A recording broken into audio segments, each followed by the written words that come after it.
someday. অন্ধ কবি হোমারের লেখা দ্য ওডিসি ট্রয় যুদ্ধ শেষে রাজা ওডিসিউসের ঘরে ফেরার দীর্ঘ যাত্রা নিয়ে রচিত এই মহাকাব্যকে নিজের মতো করে পর্দায় ফুটিয়ে তুলেছেন অস্কারজয়ী নির্মাতা ক্রিস্টোফার নোলান। 17 জুলাই মুক্তির পর থেকেই নানা তর্কে বিতর্কে আলোচনায় সিনেমাটি। মুক্তির দিন হোমারের জন্মভূমি গ্রিসের এথেন্সের প্রেক্ষাগৃহগুলো ছিল দর্শকদের ভিড়ে সরগরম। প্রায় 3 ঘণ্টার সিনেমা শেষে বেরিয়ে বেশিরভাগ দর্শকের কণ্ঠে ছিল প্রশংসা। অনেকের মতে নোলান নতুন প্রজন্মকে আবারও দ্য ওডিসির সঙ্গে পরিচয় করিয়ে দিয়েছেন। তবে চরিত্র নির্বাচন এবং কিছু দৃশ্যের নির্মাণ নিয়ে আপত্তিও রয়েছে দর্শকদের একাংশের।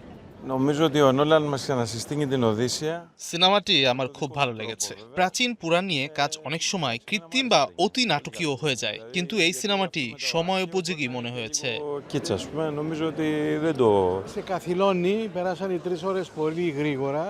3 ঘন্টা কখন কেটে গেছে বুঝতেই পারিনি, তবে 2-1টি বিষয় আমার খটকা লেগেছে। বিশেষ করে হেলেন চরিত্রের কাস্টিং এবং সাইক্লপসের একটি দৃশ্য আমার প্রত্যাশার সঙ্গে পুরোপুরি মেলেনি।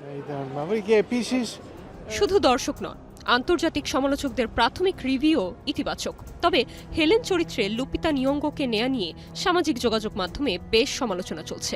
গ্রিসের নির্মাতারাও বলছেন এ ধরনের ঐতিহাসিক চরিত্র উপস্থাপনে আরও সতর্ক হওয়া উচিত ছিল।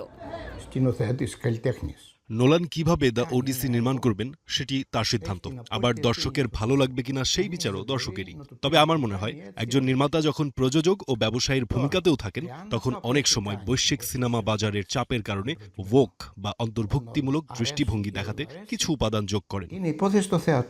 তবে এসব বিতর্ককে খুব একটা গুরুত্ব দিতে নারাজ নোলান। তার ভাষায় পরিচিত কোনো সাহিত্যকর্মকে পর্দায় আনতে হলে নির্মাতার নিজস্ব দৃষ্টিভঙ্গি থাকা জরুরি। একই সঙ্গে মূল কাহিনীর প্রতি সম্মান থাকাও গুরুত্বপূর্ণ।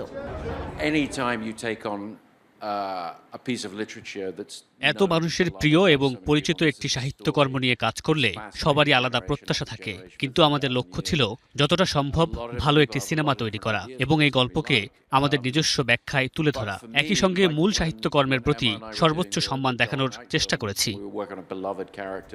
তবে বিতর্ক ছাপিয়ে একটি বিষয় স্পষ্ট, দ্য ওডিসি আবারও প্রমাণ করল 1000 বছরের পুরনো গল্প আজকের পৃথিবীতে নতুন করে আলোচনার জন্ম দিতে পারে।